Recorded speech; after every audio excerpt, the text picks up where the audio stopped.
Hey all, Tony Bing here. Hello, welcome back to another in-depth review for Marvel's Strike Force. Now, we will be looking at the latest legendary character to be released to the game today. It is of course Magneto. Now, to let you know if he's worth farming, in this video we'll cover various different sections. We start off with an overview where we look at his tags and also how you unlock him. We then have his stats. Next up it's the abilities, and during that section we'll see how high you actually want to level his abilities. We then have the synergies, and that includes characters he works well with and characters you want to avoid, and then we finish up seeing where he places in the tier list. So we're starting off anyway with the general overview.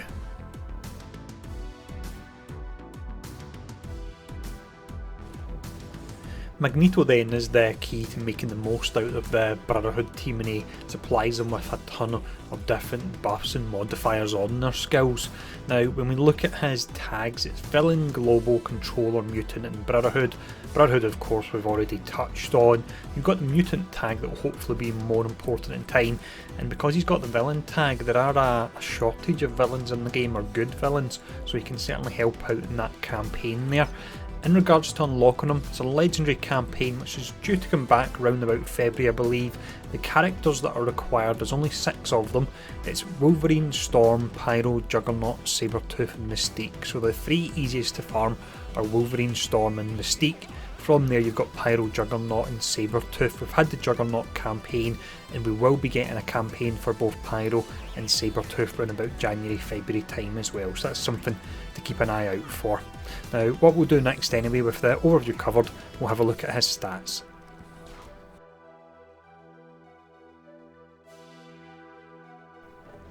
Stat wise then, Magneto does exceptionally well. Now his damage is way up at A, which is great for a controller class. His speed is down at E, so that's way down at 90, which is exceptionally slow. However, through his kit he will actually have speed up on him the vast majority of time. That's often an additional 50% speed, so that pulls him up to 135.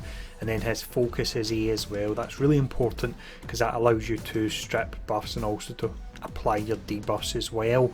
Now also from an offensive perspective, we've touched on this slightly, you've got the speed up he gains, that's on enemy crit, and testing this, it's on any enemy critting any member of your team. It's not necessarily Magneto that needs to have the attack that crits on him, so that's really helpful there. And also you can gain up to 75% speed bar on spawn. If you want to go before any other character in the game, you need to pair him up with a minimum of 3 Brotherhood characters, and that guarantees that it will go first and fire off that awesome ultimate. Also through his kit, not that he really needs it, but he can also get an additional 50% focus to add on to the high A rating as well, which would pull him up to an A plus or A++ rating there. So offensive wise he does exceptionally well. So let's check out his defensive stats. Defense wise he does great as well, and this is really how legendary characters should be in my opinion. They should be the best of the best. Now his health is actually really pretty decent. He scrapes up to a B rating. I will mention he just scrapes into that rating. His armour is A, so he's got one of the highest armour ratings in the game, and his resistance is A as well, so it's exceptionally hard to add debuffs to him. And then finally, as if that wasn't enough, through his passive we can gain an additional 15% maximum health, and that could get him even closer to being an A rating across the board for health, armour and resistance as well. So really good start with the stats here. So next up, let's have a look at his abilities.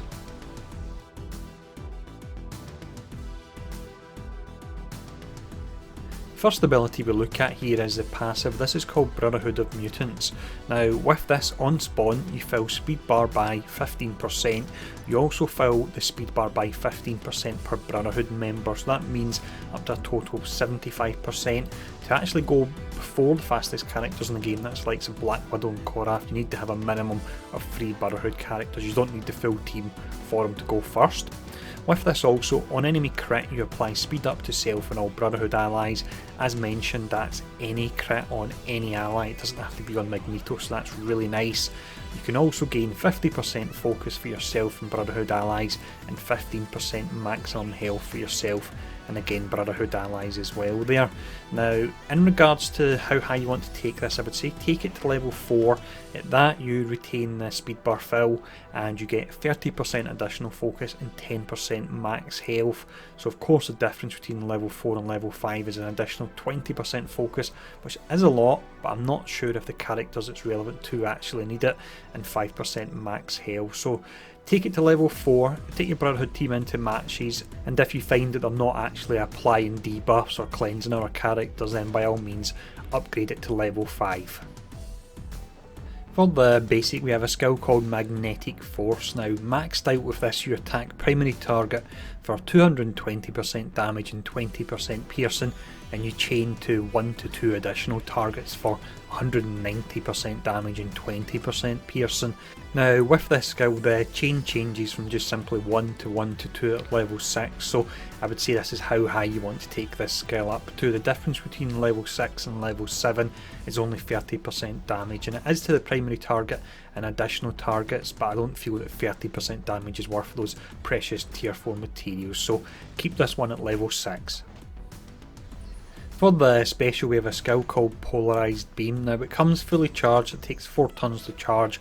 However, you'll generally use this on the second turn. You always want to start off with the ultimate. Now, maxed out, and you do want to max this one out, you attack primary target for 240% damage and 20% piercing, and apply Disrupted for 2 turns. Disrupted means that another character can't actually apply buffs to themselves, so this is very nice. I'll give you an example. If you use it on, let's say, Captain America, what will happen is he'll cast his taunt, but he won't get the taunt and he won't get the defense up as well. So in a way, it's a bit like blind, in that with blind, characters will cast their skill and waste it, and with this, characters will cast their non-combat skill and waste it as well. So it's a really nice new status effect.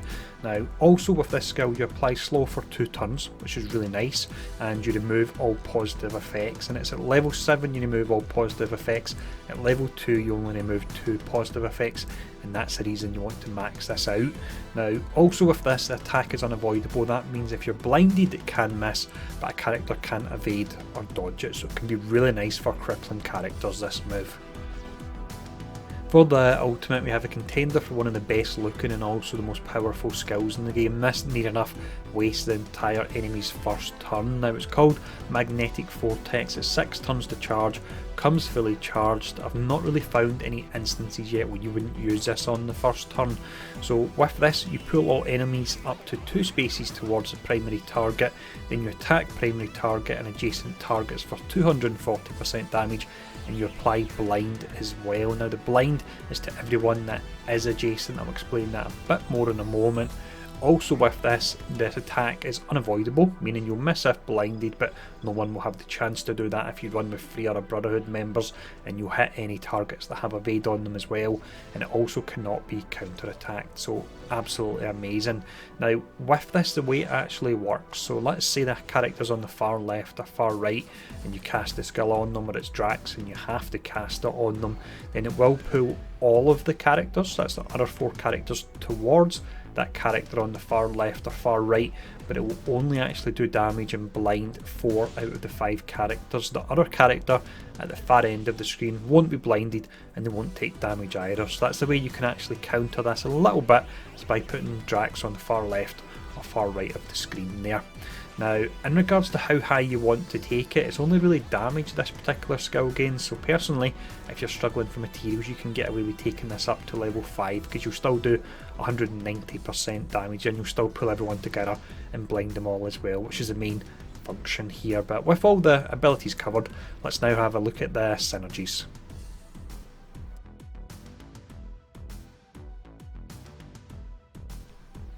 When we look at characters he can work well with, the most obvious characters of course would be the Brotherhood, and he really does take them to another level from an offensive perspective. Defensive wise, they don't actually do that well the way the AI actually works with them, but you've got the Brotherhood first, they're great allies.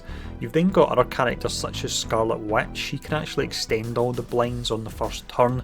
And then we have characters that have AoE on demand, so when Magneto pulls them all together, Quake can slow everyone, Rocket Raccoon can do splash damage to everyone, and the same with Storm, she can do splash damage on her basic.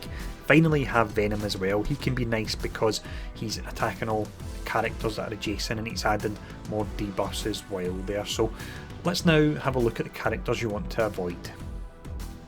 When it comes to characters you want to avoid, we don't have the most exhaustive list here. It's primarily characters that can get rid of the blind they cast on the first turn. So you have Deadpool.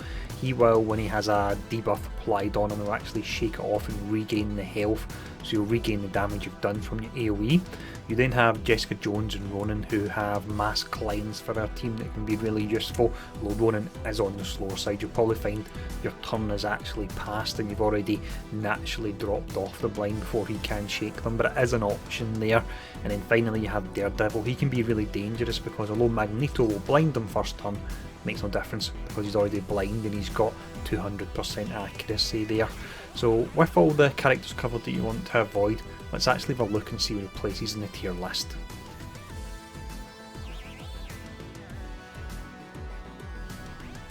When we place characters in this tier list, then I always look at the character on their own and see how they actually perform and place them, and then from there I'll put a little number next to them to let you know how high they would actually move up with synergies. And you can see there's a lot of synergy going on in the game with all the numbers on the existing characters we've already placed. Now before we actually do place Magneto, then we'll run over his pros and cons. Now you've got his stats, he does exceptionally well, most of them were Bs or As. The only one that was on the lower side was his speed, due to his speed being down at 90. However, he will get speed on him very often because it can be any other teammate, it doesn't have to even be a Brotherhood teammate that gets a crit on them, and that will apply speed up to him. If you pair him up with Mystique as well, she can actually extend that, so that takes his effective speed up to around about 135 if you get lucky with the crits. Now you've got his abilities as well. You've got the ultimate, which is really incredible, and as mentioned already, it essentially nullifies turn 1 for the enemy team unless they've got characters that are immune to blind, and there's not many of them available. The special's really nice as well. The ability to clear all the buffs from a target and slow them and add disrupted can completely shut them down. The basic is as it's described, it is pretty basic. The one thing that I would say lets him down a little bit is probably the downtime. He gets all his goodies at the start of the match with that ultimate and the special, and then after that you're stuck casting the basic that only does damage, it doesn't do anything else at all there. So that's the only real downside to him I would say that he does have. Now in regards to rating on his own, he's quite different from the rest of the Brotherhood in that the Brotherhood need Magneto to shine, but Magneto doesn't really need the Brotherhood to shine that much. True, he will lose some of his speed bar if you don't pair him up, but he should get speed hopefully quickly enough with the enemy hitting other targets and critting so he can get that ultimate off. So on his own I would say that he would actually be a high alpha character. He doesn't quite break into high mega because there is an element of randomness with the critting and getting the speed, but it would be high alpha, which is still very good. If you pair him up with other Brotherhood members, then without a doubt it takes him all the way up to a mega rating. To be able to cast that ultimate before the enemy team can even move at all is in most instances completely game changing. So absolutely great character. I'll mention again in regards to farming them, if you missed them this time round, there will be events for Pyro and Sabretooth in January or February, so you can get them up to 5-star and get Magneto unlocked. So don't fret if you've not got them, you'll be able to get them soon enough. Now let me know in the comments below if you did unlock them, how you're finding them as well, and as always thanks for tuning in, and I'll see you all again soon.